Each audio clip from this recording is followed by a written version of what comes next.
안녕하세요. 저는 4살 아이를 키우며 백화점에서 근무하고 있는 30대 여자입니다. 저는 얼마 전 시어머니로부터 연락 한 통을 받았습니다. 저에게 돈을 좀 빌려달라는 전화셨는데 저는 그럴 돈 없고 또 그러고 싶지도 않다고 단박에 거절을 했습니다.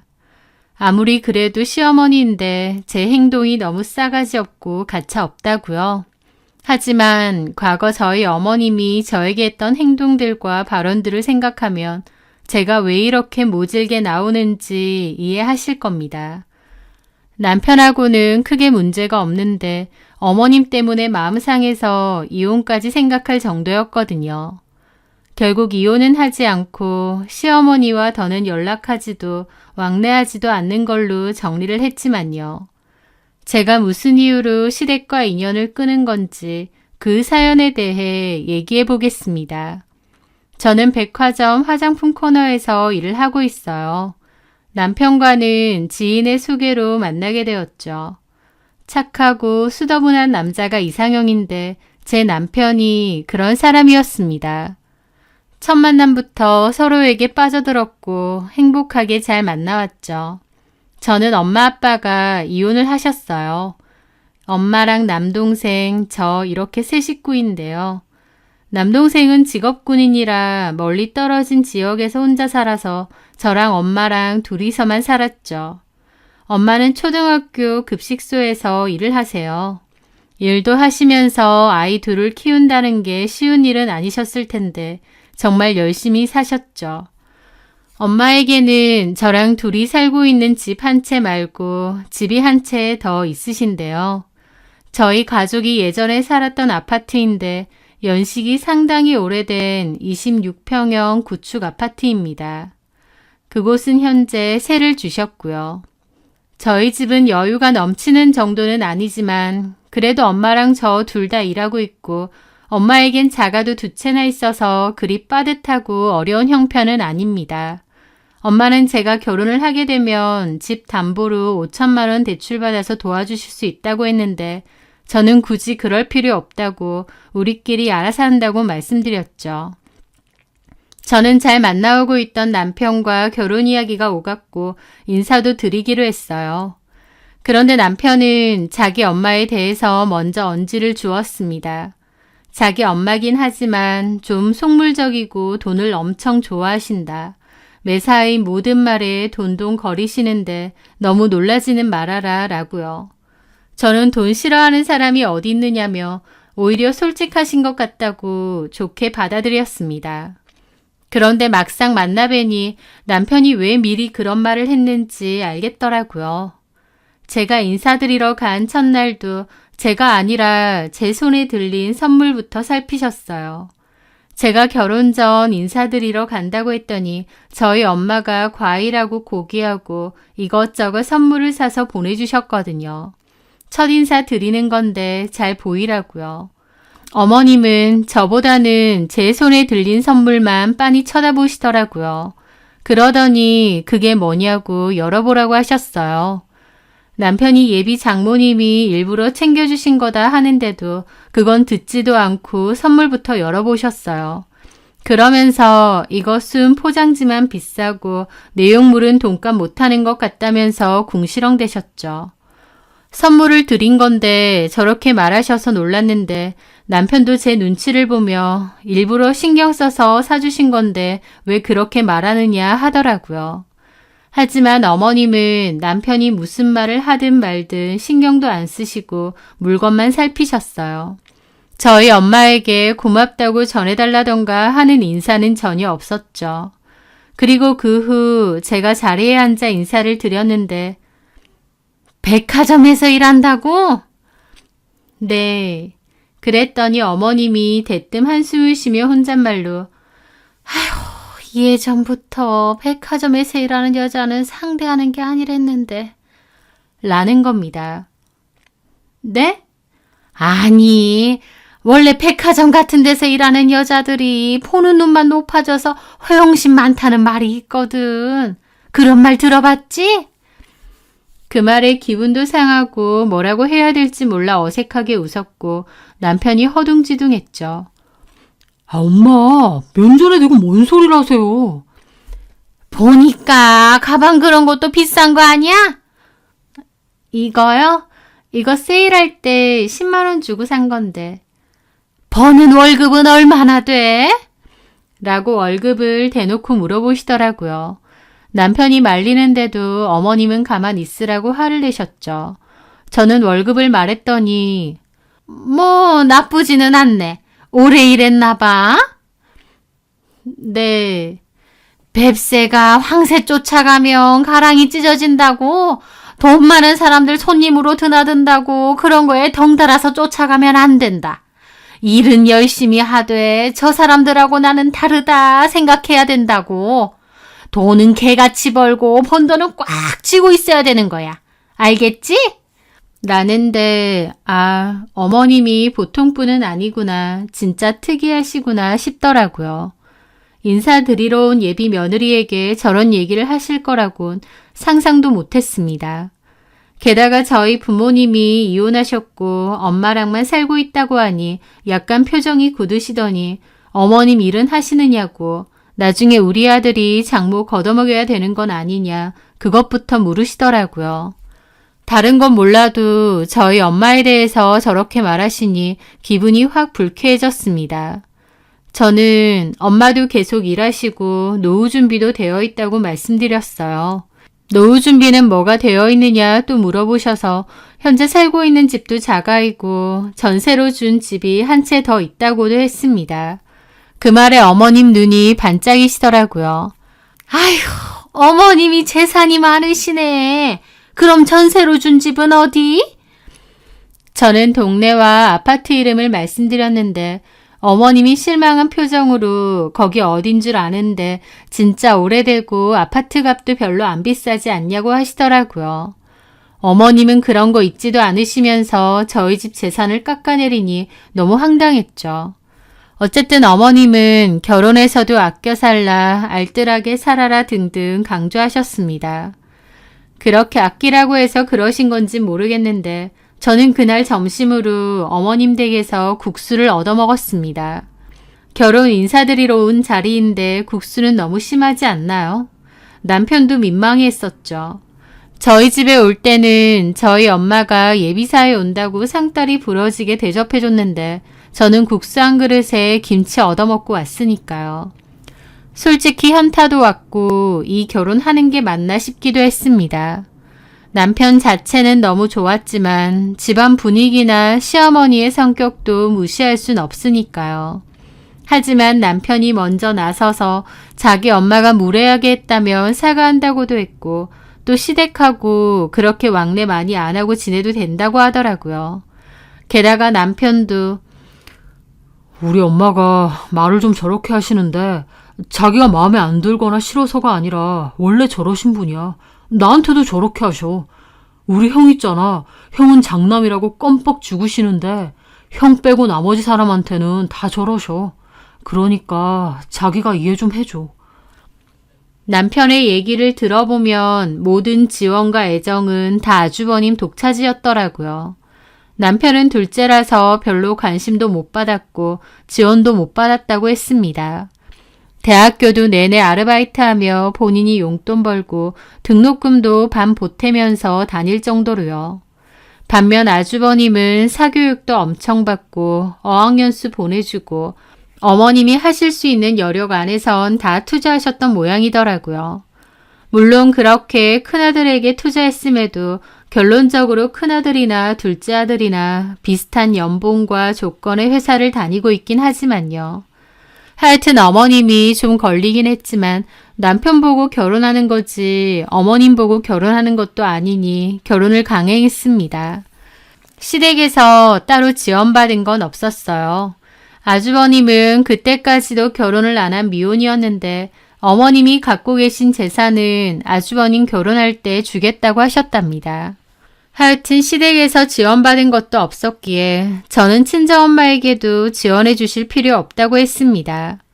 그렇게 남편과 제가 모은 돈 합치고 대출받아서 집을 마련했고 결혼 생활도 시작하게 되었죠. 결혼하고 보니 어머님은 제 생각 이상으로 돈돈거리시는 게 심하더라고요. 아껴야 잘 산다, 과소비하지 말라는 소리를 늘 입에 달고 사셨어요. 그러면서 무슨 물건을 사도 무조건 싼 거, 제일 싼 것만 사셨죠. 제품의 질이라던가 성분 같은 건 관심 없으셨고 그저 제일 싼 게 최고다는 주의셨어요. 어머님 혼자서 그렇게 하시는 거면 아무 상관 없는데 그런 잔소리를 저희한테도 퍼부으셨습니다. 저희 신혼집에 오셔서 이건 얼마냐, 이건 왜 샀냐 등등 하나부터 10까지 트집 잡고 잔소리를 하시는 거예요. 신혼집이니까 예쁘게 인테리어 소품 같은 거 꾸미고 올려놨는데 실용적이지도 않고 자리만 차지하는 걸 왜 샀느냐 그러시고 물건 하나하나 이건 얼마냐, 더 싼 거 있는데 왜 비싼 돈 주고 이런 걸 사느냐 등등 트집을 잡으셨죠. 저보고 백화점 다녀서 눈만 쓸데없이 높다고 나무라시면서요. 더 비싼 돈 주고 품질 좋은 거, 오래 쓸 수 있는 거 고르는 게 멀리 보면 더 좋은 건데도 어머님은 당장 쓰는 돈 1,000원, 2,000원에 목숨을 거는 느낌이셨습니다. 모시러 식사를 하러 나가도 비싸네, 아깝네 그러시고 아예 사장님더러 이 식당은 음식이 비싸다는 소리까지 하셔서 저희가 식겁해서 모시고 나올 때도 많았죠. 저희에게 생신이나 기념일날 선물도 주지 말라고 하세요. 선물 말고 그냥 현금으로 주라고요. 그렇다 보니 나중에는 저희 집 오신다고 하면 가장 먼저 장식품 같은 것도 좀 치우고 트집 잡으실 만한 건 다 치우기까지 했습니다. 저는 결혼하고 1년 뒤 아이를 가졌는데 어머님은 임신해서 축하한다는 말보다 제가 일을 못하면 돈을 못 벌지 않느냐고 그 얘기부터 하시더라고요. 저는 유급 육아휴직이 있다고 말씀드렸더니 그제야 마음을 놓으시고요. 첫째 아들만 우쭈쭈 하신다고 둘째 아들은 별로 생각도 안 하시면서도 둘째 아들에게서 돈 나가는 건 엄청 염려하시더라고요. 마치 자기 돈 나가는 것처럼요. 하여튼 저는 그 후 아이를 낳았는데 보통 시댁에서 아이 낳으면 조리원비를 내주거나 고생했다고 용돈이라도 좀 주시지 않나요? 그런 것도 일절 없으시고 선물도 없으시더라고요. 솔직히 뭘 안 주시는 건 괜찮습니다. 그런데 더 싫은 건 자꾸 남이 갖다 버린 육아용품을 집으로 들고 오세요. 재활용품장에서 누가 멀쩡한 걸 버렸다면서 보행기나 유모차 같은 육아용품을 막 주워오시는데 멀쩡하긴 뭐가 멀쩡한가요? 낡아 빠지고 더럽고. 저는 이런 거 안 쓴다고 하는데 다 닦았으면 되는데 헛돈 쓴다고 뭐라고 하시는 거예요. 어렸을 때 잠깐 쓰는 건데 뭐하러 새 거 사느냐고요. 하여튼 그런 일로도 어머님과 실랑이가 많았고 가끔은 너무 짜증나고 힘들 때도 많았습니다. 어머님이 스스로 아끼시는 건 다 이해하겠는데 그 생활 양식을 자꾸 저희한테도 강요하고 잔소리하시고 비난하시니까 너무 힘들더라고요. 그나마 제가 그런 것들을 다 참아낸 건 남편이 나름 처신을 잘했기 때문입니다. 어머님이 그럴 때마다 본인이 나서서 싫다고 거절하거나 하지 마시라고 하거나 하여튼 총대 메고 나섰어요. 어머님은 저희 남편이 뭐라고 하든 곧잘 무시하셨지만 어쨌든 저희 남편은 나름 열심히 방어를 했고 저한테도 늘 미안하다, 우리 엄마 때문에 마음고생 많다며 대신 사과를 하더라고요.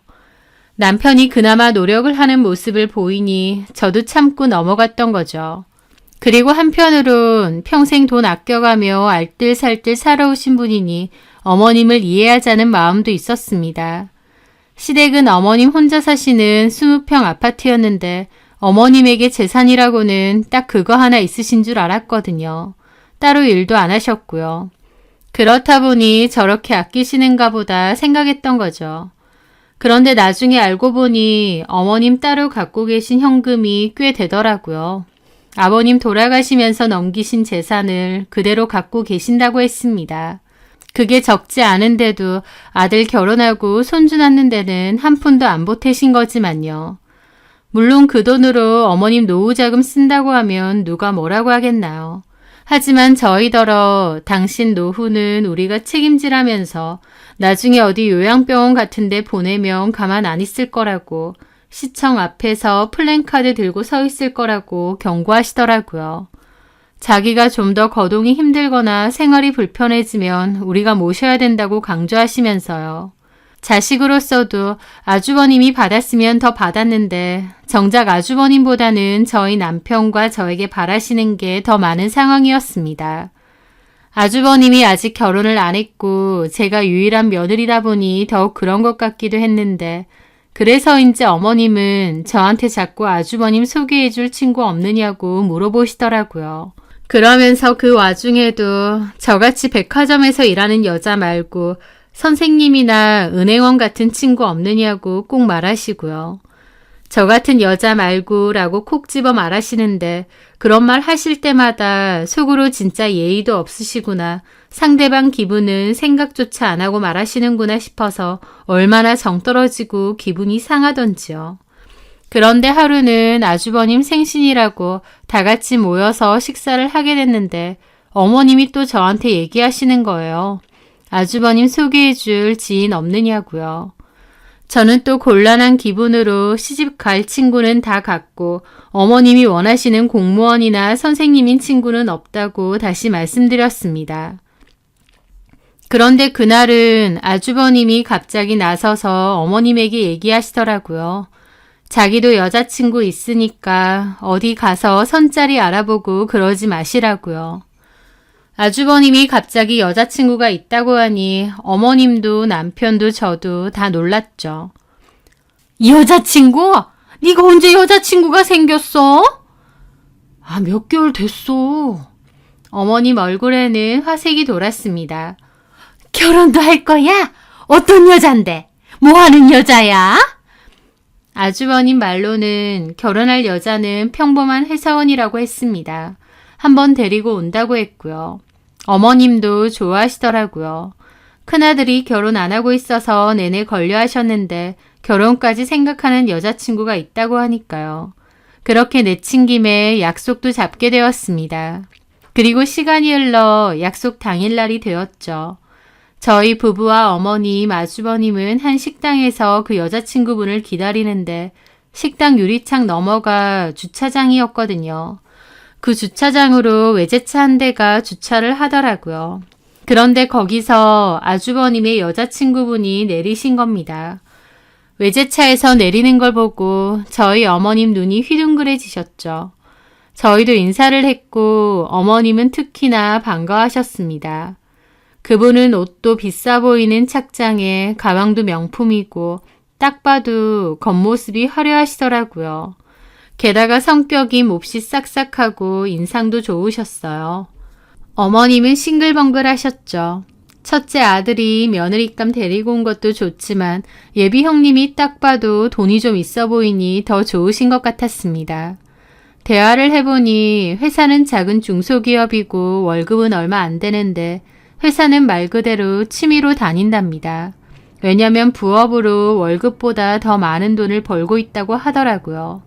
무슨 부업인데 월급보다도 쏠쏠한가 싶어서 놀랐는데 예비 형님은 신나서 설명을 해주셨습니다.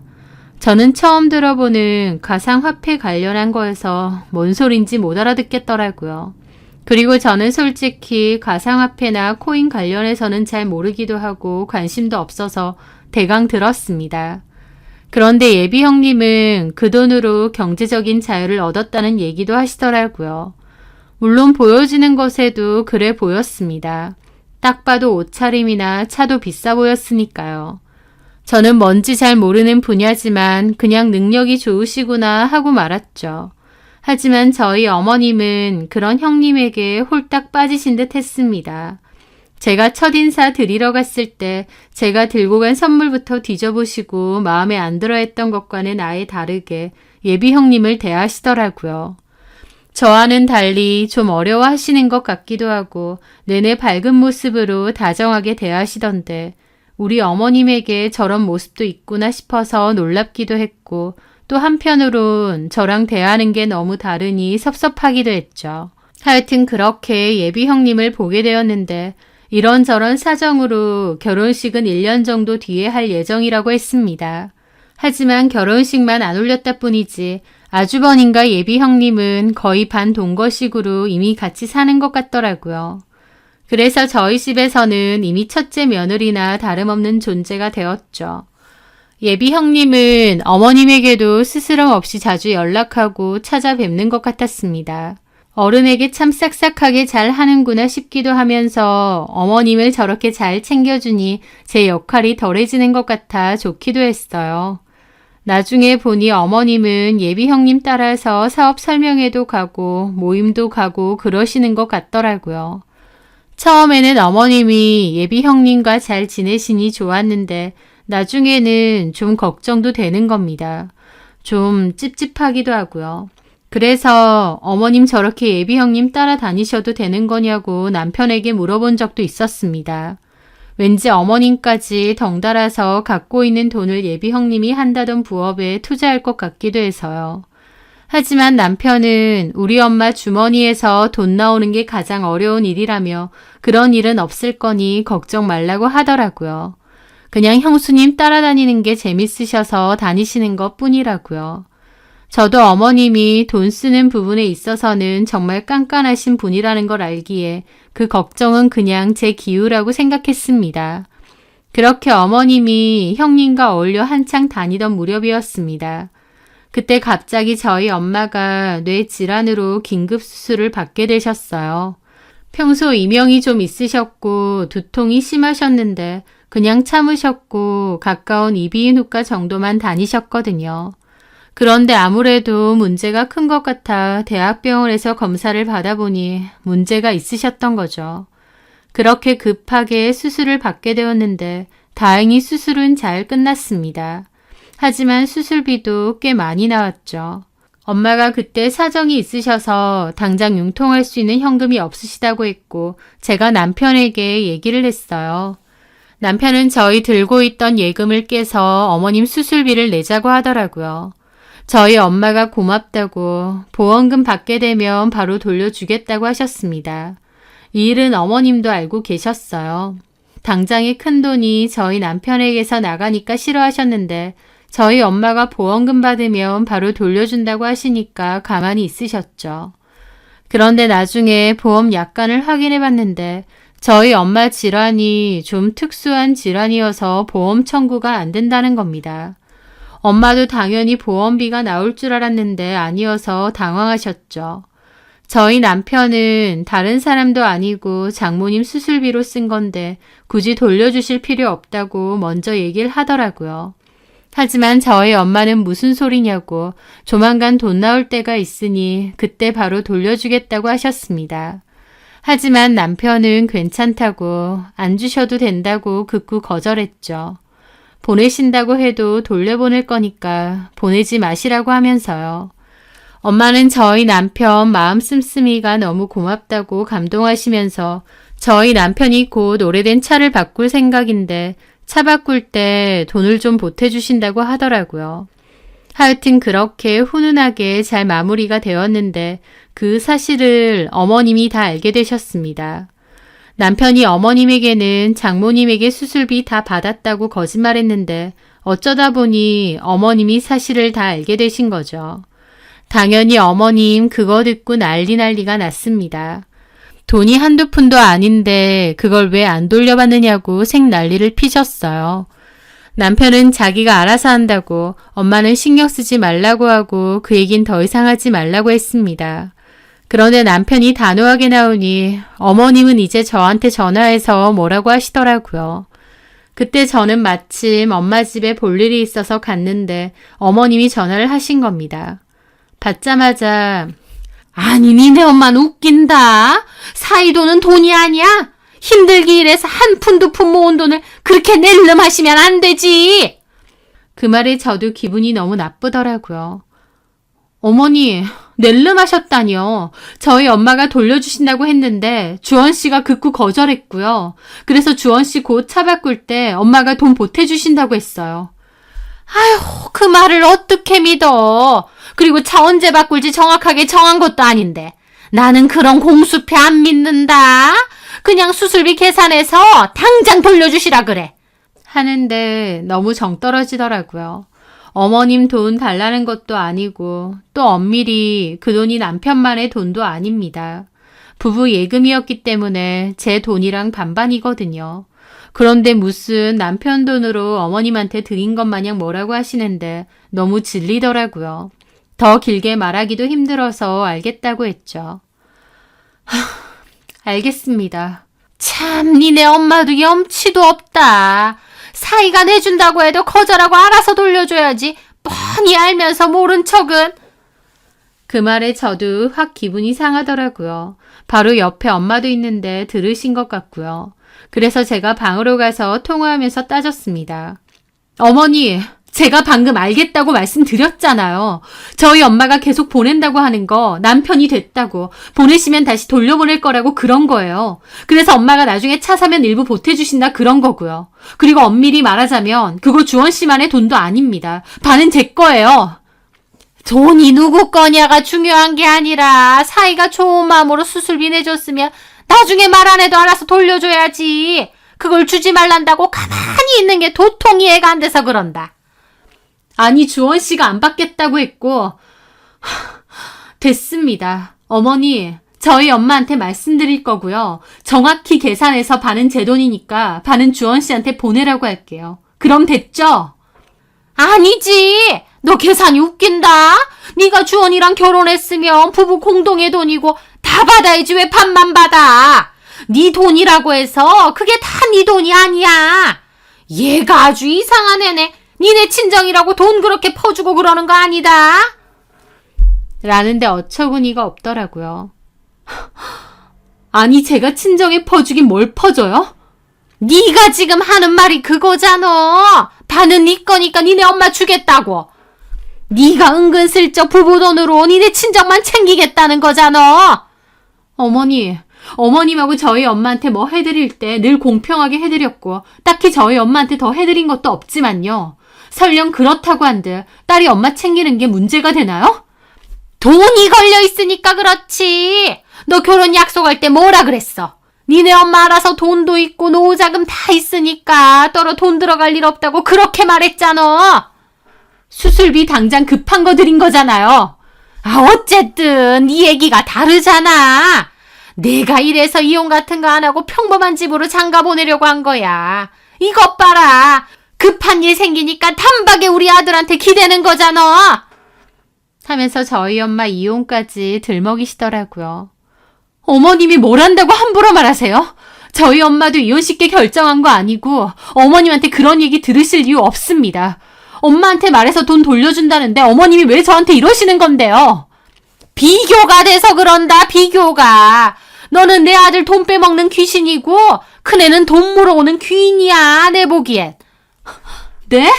참나. 그 말에 어이가 없어서 코웃음이 절로 나오더라고요. 너 지금 내 말에 비웃었니? 돈 빼먹는 귀신이라뇨. 어머님 말 다 하셨어요? 누가 오면 저나 저희 엄마한테 돈이라도 꽤 들어간 줄 알겠어요. 그것도 어머님 돈이 저희 친정으로 꽤나 들어간 줄 알겠다고요. 세상에, 말하는 꼬라지 봐라. 너 어디서 그렇게 배워먹었어? 친정에서 그렇게 배워먹었어? 그만 좀 하시죠. 저 어머님한테 이런 얘기 들을 이유 없습니다. 형님은 돈 물어오는 귀인이라고요. 그렇게 형님이 너무 좋으시면 형님만 며느리 삼아서 사세요. 마음에 안 드는 저는 어머님 며느리에서 빠져들 테니까. 그렇게 저는 전화를 끊었습니다. 큰 소리가 나니까 엄마도 놀라셨고 혹시 내 수술비 때문에 그런 거냐 물으시더라고요. 저는 그런 거 아니라고 막말하고 예의도 없는 어머님한테 나도 너무 질렸다고 말씀드렸죠. 어머님은 남편에게도 전화해서 막 뭐라고 하셨나 본데 남편이 오히려 어머님에게 우리가 알아서 할 문제인데 왜 그러시냐고 한바탕 했답니다. 그래서 남편하고 어머님하고도 한바탕 싸우게 되었죠. 남편은 저에게 미안하다고 했고 저는 남편에게 어머님 저러시는 거 못 참겠다고 했습니다. 잔소리 퍼붓고 돈 쓰는 거에 입대고 나 무시하고 그런 것보다 우리 엄마에 대해서 함부로 말하시는 거 진짜 못 참겠다고요. 우리 엄마 오랜 고민 끝에 이혼하셨고 그 후에 나 키우면서 누구보다 최선을 다해서 또 정직하게 열심히 사신 분이다.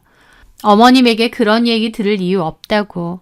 며느리라고 무조건 시어머니 막말 참아야 될 이유 없고 나는 더 이상 어머님 안 보고 싶다고 했습니다.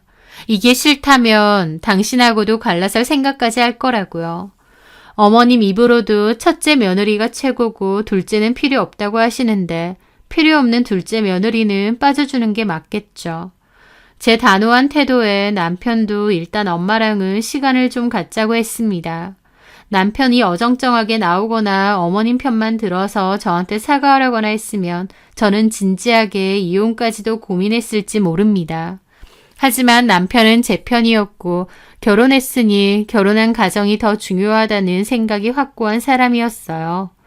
결국 저는 그 일을 계기로 어머님과 더 이상 안 보고 지내게 되었고 남편만 시댁으로 왕래하게 되었습니다. 하지만 남편이 시댁에 갈 때마다 어머님이 제 욕을 했던 모양인데 자꾸 내 욕하면 앞으로 자기도 안 오겠다고 했대요.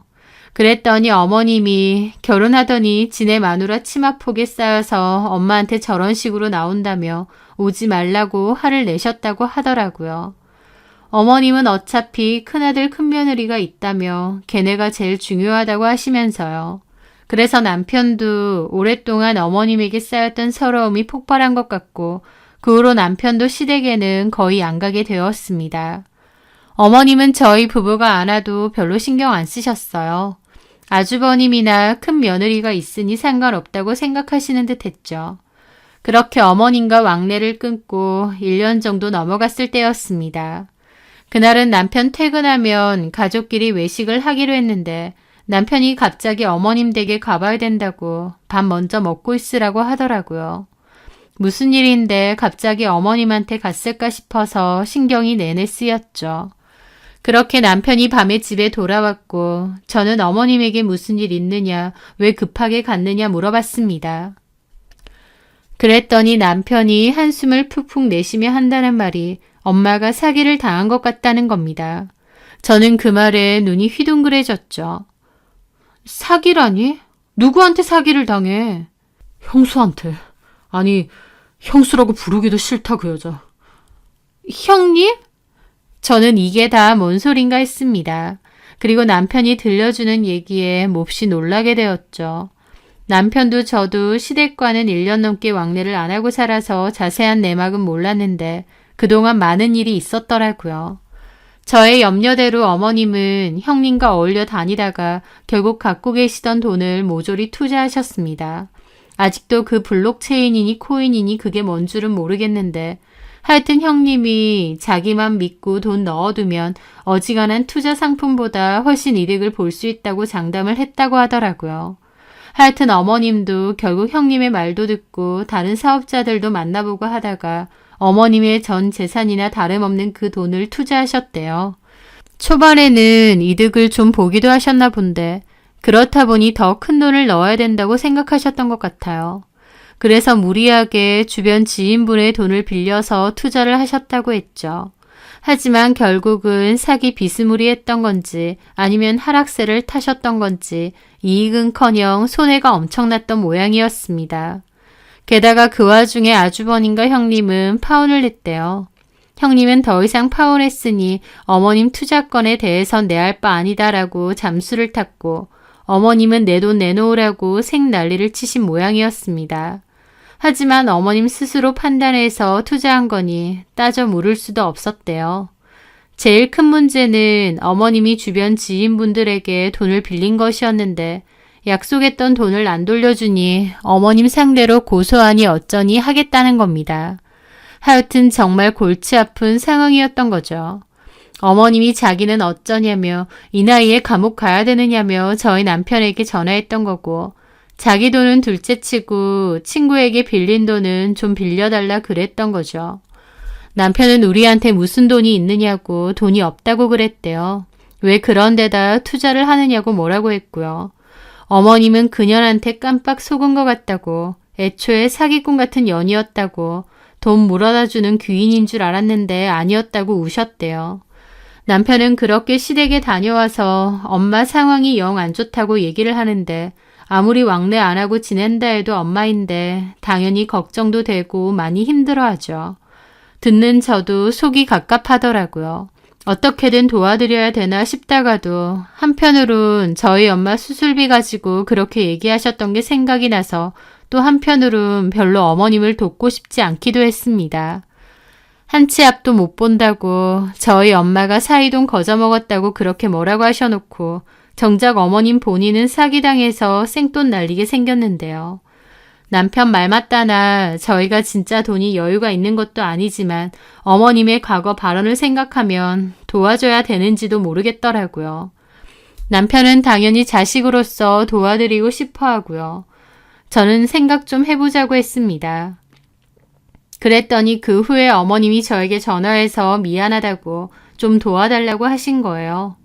저는 싫다고 도와드릴 돈도 마땅치 않다고 거절했는데 거절을 하는 제 마음도 편하진 않았죠. 어떻게든 돈을 빌려서라도 도와드려야 되는 건가 심각하게 고민했죠. 그리고 이 사실을 저희 엄마가 알게 되셨어요. 엄마는 전세를 줬던 아파트가 시세가 많이 올라 팔고 정리를 하게 되셔서 여유가 있으셨거든요. 그래서 저희 남편에게 얘기하시더라고요. 자네 차 살 때 내가 돈을 좀 보태준다고 하지 않았냐고. 그렇게 받던지 아니면 그 돈으로 어머님 도와드리던지 선택하라고요. 저는 엄마에게 뭐하러 그렇게 하느냐 했는데 사돈이 고소당할지도 모르고 곤란한 상황인데 사위 성격에 자식으로서 그걸 외면하겠느냐고, 얼마나 엄마 걱정이 되겠느냐고, 사위가 내 수술비 흔쾌히 도와준 것처럼 엄마도 저희 남편을 도와주고 싶고 또 선택권을 주는 거라고 하셨죠. 저희 남편은 어머님 일 때문에 걱정이 내내 많았는데 저희 엄마가 도와주신다고 하니 너무 감사하다고 몇 번이나 그랬습니다.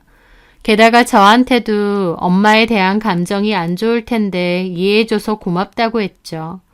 저는 어머님 때문이 아니라 당신 생각해서 도와주는 거라고, 이게 마지막이라고 했습니다. 결국 저희 엄마 돈으로 어머님 고소당하는 건 막을 수 있었고 어머님도 저희 엄마에게 전화해서 정말 미안하고 고맙다고 진심으로 인사를 하시더라고요. 저한테도 전에 함부로 말해서 정말 미안하다고 사과하셨고요. 어머님은 저보고 내 아들 돈 빼먹는 귀신이라고 하고 저희 엄마 무시하셨지만 아이러니하게도 저희 엄마의 도움으로 위기를 넘기실 수 있었습니다. 어머님도 그 일로 느끼신 게 많았는지 그 후론 말도 함부로 안 하시고 조심하시더라고요. 1,000원, 2,000원에 벌벌 떨며 그렇게 힘들게 돈 모으셔놓고 허무하게 돈을 날리셨던 어머님. 하지만 오히려 큰일을 겪고 나시니 사람이 180도 달라지신 것 같기도 해요. 그 일 이후로 한 번씩은 왕래하며 지내고 있는데 저에게 예전처럼 불편하게 하시거나 잔소리를 하시는 일은 전혀 없습니다. 오히려 저와 엄마한테 고맙다고 잘 그러시고 저희 엄마더러 은인이라고 그러시고 또 쌈짓돈 모아서 저희 아이 장난감도 사주시고 먹을 것도 사주시고 그러시더라고요. 예전 같았으면 손주라고 해도 돈 쓰는 거 아까워서 주머니 콱 틀어주시고 계셨는데 이제는 자식들에게 많이 베푸려고 하시는 게 눈에 보이더라고요. 어머님의 달라진 모습을 보니 저희 엄마가 도와주신다고 했을 때 받은 게 잘한 일이구나 싶습니다. 저희 엄마 수술비 내야 할 때 묻고 따지지도 않고 흔쾌히 돈을 내주고 돌려받지 않아도 된다고 했던 남편. 누군가에게 뭔가를 도와주고 베풀 때는 당장은 손해 같지만 길게 보면 본인에게 다 돌아오는 것 같기도 해요. 저도 남편이 그런 모습을 보여줬기에 남편의 마음을 더 헤아리고 이해할 수 있게 되는 것 같기도 하고요. 많은 일이 있었지만 어머님과의 사이도 많이 좋아졌고 잘 지내고 있으니 잘된 일 같기도 합니다. 제 사연 들어주셔서 감사합니다.